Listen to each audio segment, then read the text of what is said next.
로이드 존스와 함께하는 로마서 묵상 6월 10일 묵상을 시작하겠습니다. 오늘이 또 세상에서의 한 주간이 시작되는 월요일입니다. 이번 한 주도 로마서 묵상과 함께 말씀을 붙들고 세상에서 승리하는 삶을 누리시기를 소망합니다. 오늘 로마서 묵상의 제목은 나는 예수님과 함께 죽었습니다. 입니다. 오늘의 로마서 말씀입니다. 로마서 6장 4절입니다. 그러므로 우리가 그의 죽으심과 합하여 세례를 받음으로 그와 함께 장사되었나니 이는 아버지의 영광으로 말미암아 그리스도를 죽은 자 가운데서 살리심과 같이 우리로 또한 새 생명 가운데서 행하게 하려 함이라. 아멘. 오늘의 로마서 강의 읽기입니다. 사도의 진술인즉 우리가 그리스도와 함께 세례를 받았고 그의 죽으심에 합하여 세례를 받았으므로 우리는 그와 함께 장사되고 죽은 다음에 오는 장사에게 그리스도와 함께 장사 지낸 바 되었다는 것입니다. 그것을 이렇게 읽으면 좋겠습니다. 우리가 그의 죽으심과 합하여 세례를 받음을 통하여 그의 장사 지냄에도 함께 참여하나니 그것은 완벽한 철저한 죽음을 강조합니다. 어떤 의심이 생기거나 조금이라도 미심쩍으면 완전히 죽은 것이 틀림없다고 확신할 때까지 그 시체를 장사 지내지 않습니다. 장례는 말하자면 그 사람이 정말 죽었다고 하는 확인 문서와 같은 것입니다. 다시 말해서 사도는 너희는 그리스도의 죽으심에서 뿐만 아니라 그의 장사 지냄에 있어서도 세례를 받았다고 말하고 있습니다. 다시 말해서 사도는 너희는 그리스도의 죽으심에서 뿐만 아니라 그의 장사 지냄에 있어서도 세례를 받았다고 말하고 있습니다. 그의 그리스도께서 장사되셨다는 것은 그가 십자가에서 가장 완벽한 의미에서 죽었다는 사실을 절대적으로 증거하는 것입니다. 그것은 무엇을 확증합니까? 그것은 그가 전에 처하여 있던 조건과 상태에 대하여 완전히 끝을 내었다고 하는 사실을 궁극적으로 증거하는 것입니다. 한 사람이 죽고 장사 지낸 바 될 때 그는 그가 속하여 있던 모든 것과 이 세상에 있던 삶에 대하여 완벽하게 끝을 내는 것입니다. 장사는 이 생과 이 세상에 대한 관계를 종결되었음을 선언하는 선언장입니다. 우리 주님께서 장사되셨을 때 그가 이 세상과 그가 탄생하셨을 때 가진 삶에 대하여 가진 관계, 즉 율법 아래 속하고 죄의 체계와 권세 안에 들어오셨던 삶의 관계가 종결되었던 것입니다.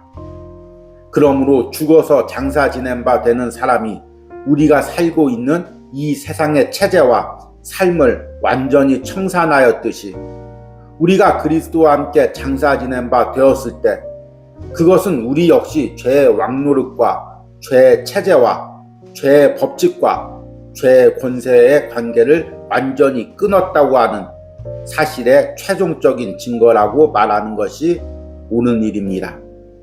아멘. 오늘의 로마서 해석입니다. 우리는 또 이번 한 주 로마서 말씀과 함께 로마서 묵상을 이어가겠습니다. 이번 주는 로마서 6장 4절부터 묵상을 이어갑니다. 우리는 지난주 묵상을 통해서 로마서 6장 3절에서 우리가 예수님과 함께 세례를 받았을 때 우리가 예수님과 함께 죽고 예수님과 함께 부활한다고 말씀을 드렸습니다. 그리고 이것이 그리스도와의 연합이라는 진리라고 말씀을 드렸습니다. 이 그리스도와의 연합은 우리가 예수님 믿고 영원히 구원받는다는 그 구원의 진리와 함께 우리가 평생 간직하고 붙들고 살아야 될 진리의 말씀입니다. 우리가 세상에서 날마다 죄를 대면할 때 나는 이 죄와 세상에 대해서 예수님과 함께 십자가에서 죽은 존재이고 그리고 예수님과 함께 새롭게 태어났다는 것을 날마다 선포하며 살아가야 합니다. 오늘부터는 이 그리스도와의 연합이라는 진리가 무엇인지에 대해서 말씀을 통해 더 깊이 묵상할 예정입니다.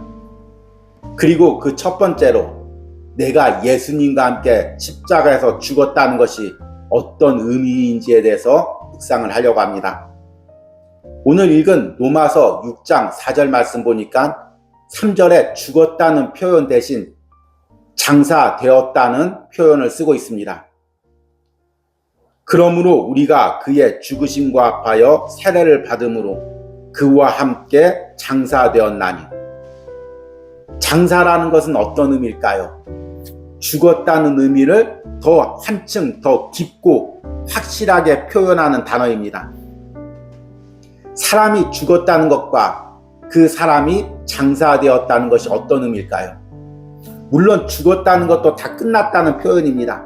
그러나 무언가 조금의 여지가 남아 있습니다. 혹시나 완전 죽은 것은 아닌지 모르고 또 죽으려고 했다가 살아날 수도 있습니다. 실제로 이런 일들도 있죠. 한 10여 년 전에 저희 고모 집에서 연락이 왔습니다. 우리 고모가 제주도에 여행을 갔다 갑자기 쓰러져서 돌아가셨다는 것입니다. 그래서 그 소식을 듣고 얼마나 마음이 아팠는지 모릅니다. 그런데 며칠 후에 연락이 와서 고모가 죽은 줄 알았는데 다시금 생명이 붙어 있었고 그리고 조금씩 회복되고 있다는 것입니다. 그렇게 서서히 회복되더니 점점 건강을 되찾으시고 또 수술도 받으시고 회복되셔서 지금도 건강하게 살아계십니다. 따라서 죽었다는 표현은 무언가 여지를 남겨둔 것 같습니다. 그런데 장사되었다는 표현은 무엇입니까? 누군가의 장례식을 하고 그 사람을 흙 속에 묻고 그 사람의 무덤을 만들고 묘비를 만들 때는 그 사람이 완전 죽었다는 것이 확증되어야 됩니다. 그래서 내가 그리스도와 함께 죽었다는 표현과 내가 그리스도와 함께 장사되었다는 표현은 같은 표현이지만 더 깊이 있는 표현이고 예수님과 함께 내가 완전히 죽었음을 증거하는 표현입니다. 이 부분에 대해서 오늘 로마서 강해에서는 이렇게 이야기합니다. 그것은 완벽한 철저한 죽음을 강조합니다. 어떤 의심이 생기거나 조금이라도 미심쩍으면 완전히 죽은 것이 틀림없다고 확신할 때까지 그 시체를 장사 지내지 않습니다. 장례는 말하자면 그 사람이 정말 죽었다고 하는 확인 문서와 같은 것입니다. 그래서 오늘 노이드 존스 목사님은 이 로마서 6장 4절 초반부를 이렇게 해석합니다. 우리가 그의 죽으심과 합하여 세례를 받음을 통하여 그의 장사 지냄에도 함께 참여하나니. 예수님이 십자가에서 죽으셨습니다. 그리고 십자가에서 죽으심으로 이루신 일들이 있습니다. 우리가 예수님을 믿을 때 성령님께서 우리 안에 세례를 베푸셔서 그 예수님의 십자가의 죽음에 우리를 연합하게 합니다. 그러면 예수님께서 십자가에서 죽으시고 이루셨던 그 모든 일들이 내 영혼에 일어나는 것입니다. 예수님께서 십자가에서 하나님께서 우리를 향한 모든 죄책을 감당하셨듯이 그리고 죄와 사망의 권세와 통치를 끝냈듯이 이제 내가 예수님을 믿으면 예수님과 함께 죽어서 모든 죄값이 치러지고 또 사망과 죄의 권세로부터 자유함을 누리는 것입니다. 그런데 예수님은 십자가에서 죽으셨을 뿐만 아니라 그리고 죽은 후에 장사 지내셨습니다.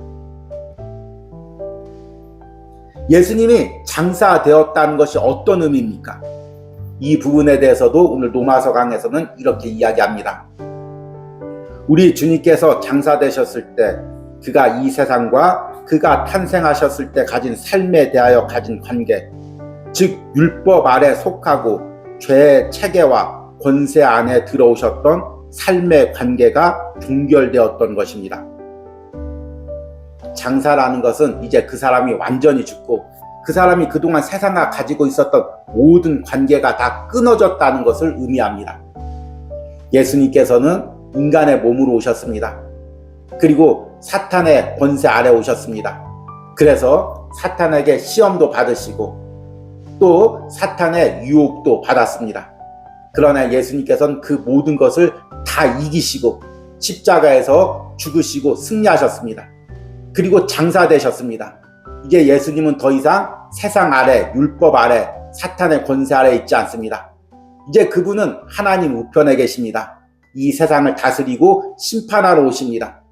우리가 예수님과 함께 죽고 예수님과 함께 장사되었다는 것은 이제 더 이상 사탄의 권세 아래 있지 않고 죄와의 관계 속에 있지 않고 세상과의 관계 속에 있지 않다는 그 의미입니다. 얼마나 놀라운 의미입니까? 이 예수님이 십자가에서 죽고 장사되면서 이루신 그 일을 내가 예수님을 믿을 때 성령님께서 나와 예수 그리스도를 연합하게 하셔서 내 심령 가운데서도 내 삶 가운데서도 그 일을 일어나게 하신다는 것입니다. 그러므로 죽어서 장사 지낸 바 되는 사람이 우리가 살고 있는 이 세상의 체제와 삶을 완전히 청산하였듯이 우리가 그리스도와 함께 장사 지낸 바 되었을 때 그것은 우리 역시 죄의 왕노릇과 죄의 체제와 죄의 법칙과 죄의 권세와의 관계를 완전히 끊었다고 하는 사실의 최종적인 증거라고 말하는 것이 옳은 일입니다. 아멘. 여러분, 우리가 예수님을 믿기 전에 사탄의 권세 아래 있을 때, 죄의 권세 아래 있을 때 우리는 하나님을 섬기는 대신 죄를 섬겼습니다. 그리고 죄를 섬기는 모양이 겉으로 드러날 때는 나를 섬기는 모양으로 드러납니다. 나의 성공을 위해서, 나의 쾌락을 위해서, 나의 부를 위해서, 내가 이 세상에서 잘 사는 것만을 위해서 그렇게 살았던 존재입니다. 그런데 이렇게 자기 중심적인 옛사람이 예수님과 함께 십자가에서 죽고 무덤에서 장사되었습니다. 그리고 이 세상과의 관계가 완전히 끝을 났습니다. 그래서 나는 더 이상 이 세상에서 살지 않습니다. 이 세상이 정해주는 목표와 가치관을 향해서 따라가지 않습니다. 나 자신만을 위해서 사는 것이 아닙니다. 나 자신의 욕심과 쾌락을 위해서 사는 것이 아닙니다. 그런 삶이 완전히 죽었습니다. 장사되었습니다. 완전히 끝을 맺었습니다. 그리고 이제 나는 새로운 삶을 삽니다. 예수님과 함께 부활하여 예수님께서 주신 새 생명으로 예수님께서 가르치는 곳, 예수님께서 걸어가시는 곳, 그곳을 예수님과 함께 바라보고 예수님과 함께 걷는 존재입니다. 여러분, 내가 예수님과 함께 죽었습니까? 내가 예수님과 함께 세상에서 완전히 장사되었습니까? 그럼에도 불구하고 아직도 내가 쫓고 있는 세상 것은 무엇입니까? 아직도 내 안에 남아있는 세상의 욕망들은 무엇입니까? 아직도 예수님과 함께 온전히 십자가에서 못 박고 장사 지내지 못한 내 옛 습관, 옛 욕망, 옛 자아들은 무엇입니까? 헤르만 바빙크라는 유명한 신학자와 목회자가 이렇게 말을 했습니다. 그리스도인은 날마다 자기 무덤을 파는 사람이다. 우리는 완전히 예수님과 함께 죽고 장사 지내었습니다. 그럼에도 불구하고 내 안에 남아있는 옛 습관들, 죄된 성품들, 죄된 행동들이 남아있습니다. 이것을 날마다 예수님과 함께 다시금 십자가에 못 박고 완전히 무덤에 묻어야 됩니다. 여러분, 이번 한 주간 동안 내가 예수님과 함께 십자가에서 죽고 장사되었다는 이 진리를 붙들고 다시금 옛 습관이나 옛 죄된 모습들이 나를 사로잡고 억누르려 할 때마다 다시금 말씀의 진리 가운데 발을 딛고 일어서서 복음의 진리로 살아가시는 은혜가 있기를 소망합니다. 오늘의 적용과 기도입니다. 아직도 내 안에 완전히 죽지 않은 나의 자아나 죄된 습관은 무엇입니까? 다시 한번 내가 예수님과 함께 완전히 십자가에서 죽고 장사 지냈음을 선포하고 죄와 싸우시기를 기도하시기 바랍니다. 우리 함께 기도하겠습니다. 그러므로 우리가 그의 죽으심과 합하여 세례를 받음으로 그와 함께 장사되었나니 주님, 나는 예수님과 함께 십자가에서 죽었습니다. 나의 옛사람은, 나의 옛 자아는, 나의 죄된 욕망과 죄에 끌려다니던 자아는 예수님과 함께 온전히 십자가에서 못 박혀 죽고 이제 예수님과 함께 장사되었습니다. 그럼에도 아직도 남아있는 죄된 습관들이 있습니다. 옛 생활의 습관들이 있습니다. 옛 생각들이 있습니다. 이것들이 완전히 예수님과 함께 십자가에서 못 박혀 죽고 장사되는 은혜가 있게 하여 주시옵소서. 이번 한 주 세상을 살아갈 때마다 죄의 유혹을 받을 때, 죄의 공격을 받을 때, 그래서 옛 자아와 옛 성품이 올라오려고 할 때마다 날마다 내 삶에서 선포하기로 합니다. 나는 예수님과 함께 십자가에서 죽었다. 나는 예수님과 함께 장사되었다. 이것을 날마다 선포하며 죄를 멀리하고 죄와 싸우는 은혜가 오늘 로마서 묵상에 참여하는 모든 심령 가운데 있기를 간절히 축복합니다. 예수님의 이름으로 기도했습니다. 아멘.